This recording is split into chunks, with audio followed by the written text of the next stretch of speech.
Rock just found out how few real allies she has left.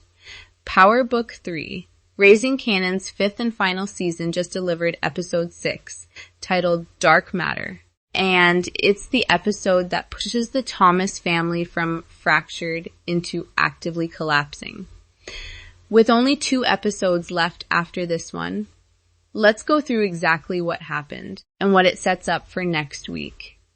Episode 6 aired July 24 on Starz, continuing the season's steady weekly Friday pattern. And going into it, Rock was already dealing with Stefano Marchetti sabotaging her new operation in Manhattan and refusing to let up. Turns out, Stefano was the least of her problems. By the end of the hour, 2 more forces converged to make her situation genuinely dangerous. While whatever Kanan is building on his own side is described as something that will directly cripple her business going forward. Rock responds the only way. Rock responds when she's out of diplomatic options. She stops trying to be diplomatic at all. The most consequential thread of the episode involves Captain Baptiste. It's revealed that Baptiste was never the clean cop he presented himself as. And as his past choices start catching up to him, he takes his own life rather than watch his reputation collapse publicly. His death exposes something bigger.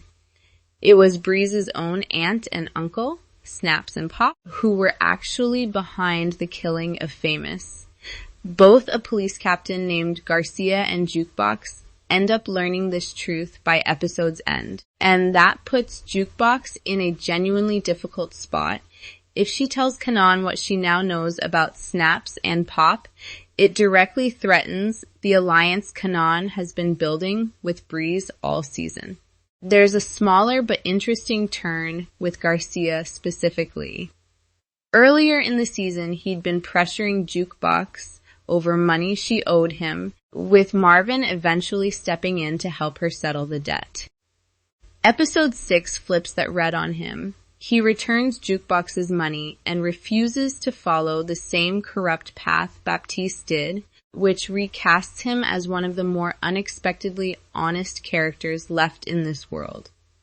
On the personal side, Kanan's relationship with Jarita takes a real hit this episode, since he's been lying to her about who he actually is since the beginning, though it resolves faster than it probably should. And on a lighter note, Marvin and Flossie's friendship, built on shared grief, continues to be one of the few genuinely warm threads left in an otherwise brutal season.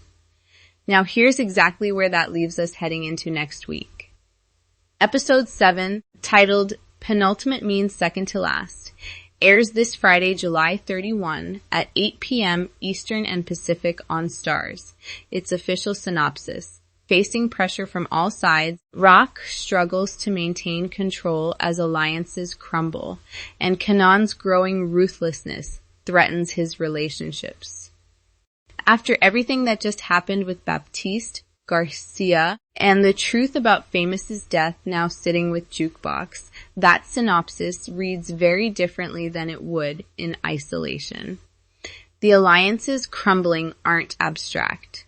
They're the direct fallout of what episode 6 just set loose. And this really is the penultimate episode in the fullest sense of the word.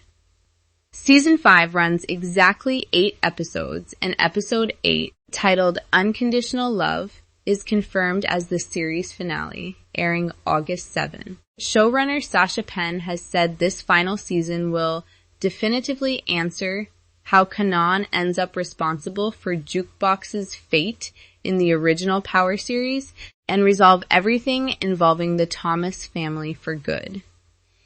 With only 2 hours of this entire show left, whatever's coming has nowhere left to hide. Power Book 3.